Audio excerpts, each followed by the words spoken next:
হায় আল্লাহ, আমার ঘরের ছাদটা ভেঙে গেল, আমি আর কি করব?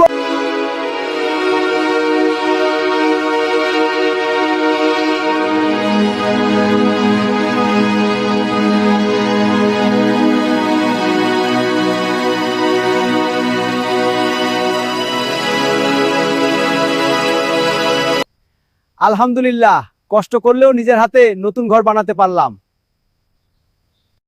হায় আল্লাহ, আমার ঘরের ছাদটা ভেঙে গেল, আমি আর কি করব?